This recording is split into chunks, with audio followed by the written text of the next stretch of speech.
আমি সৌদি প্রবাসী পিয়ারু, একজন ডিভোর্সি এবং 2 সন্তানের জনক। আমার বয়স 44। ডিভোর্সের 2 বছর পর বিয়ে করেছি একজন 23 বছরের মেয়েকে। ডিভোর্সের পর সন্তান ছাড়া কোনো কিছুই কল্পনা করিনি এবং সব সময় হতাশা, একাকিত্বে ভুগতাম। ভেবেছিলাম আমার জীবন এখানেই শেষ, কিন্তু বয়স্ক মা, ভাই বোনরা চেয়েছে জীবন আবার শুরু করি। ডিভোর্সের পর আমার সন্তানরা আমার বড় বোনের কাছেই থাকতো। আমি ভাই বোনদের মধ্যে 4 নম্বর ছিলাম।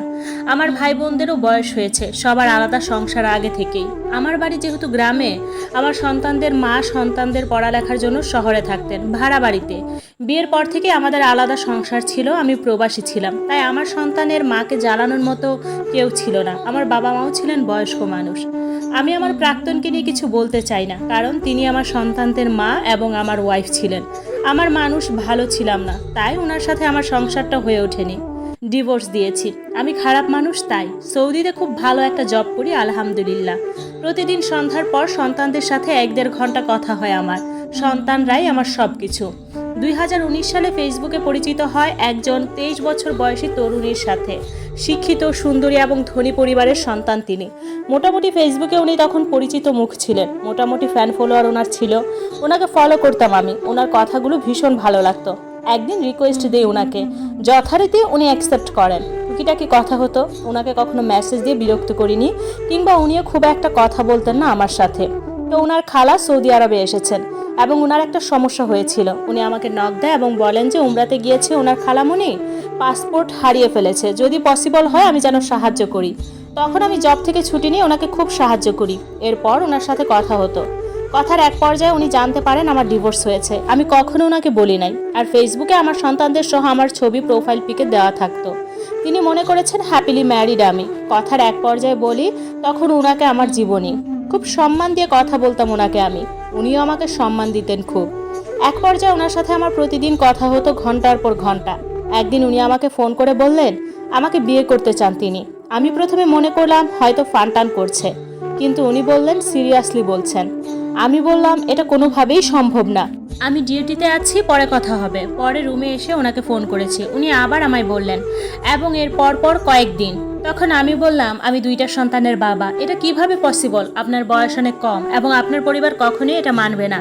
আমারও অনেক বয়স হয়েছে, আর আমি আহামরি খুব একটা বড় লোকও না। তিনি উত্তর দিলেন আপনি ভদ্রলোক, আমি শুধু একজন ভদ্রলোকের ওয়াইফ হতে চাই।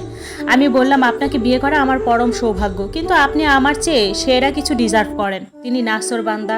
সত্যি বলতে আমি ওনার মায়াতে পড়ে গিয়েছিলাম। বিষয়টাকে আমি প্রশ্রয় দিলাম। এরপর আর কি, প্রায় কথা হতো আমাদের ঘন্টার পর ঘন্টা। আমরা দুইজনেই 2 জেলার মানুষ, তবুও আমাদের মধ্যে খুব বেশি মায়া কাজ করতো। ওনাকে প্রায় সময় বলতাম ভালোবাসি। ওনার চিন্তা ভাবনাও অন্যরকম ছিল। ওনাকে প্রায় সময় বলতাম দেখো, বাচ্চাদের পড়ালেখার জন্য শহরে থাকতে হবে, আলাদা বাসায় বাচ্চাদের নিয়ে থাকতে হবে, পারবে তো তুমি? সব ম্যানেজ করতে পারবে? কারণ আমি প্রবাসী মানুষ। সে বলতো পারবো, তবে বাবা মায়ের সাথে থাকতে পারলে খুব ভালো লাগবে। আমি বললাম ওনাদের বয়স হয়েছে, আর গ্রাম ছেড়ে ওনারা আসবেনও না।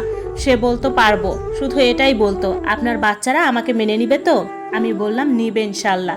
বাচ্চারা তখন কিছুটা বড়। আমার বড় ছেলের বয়স 14 বছর, মেয়ের বয়স 11। বাচ্চাদের অবশ্য আমার ভাই বোনরাই দেখতো। আমার মা বাবা বলতেন আমার বিয়ের কথা, আমি খোলাখুলি কখনো বলিনি। সম্পর্কের বয়স তখন 3 মাস। তখন একদিন তিনি ফোন করে কান্নাকাটি করে বললেন আপনি দেশে আসবেন, যেমনে পারেন বিয়ে করব।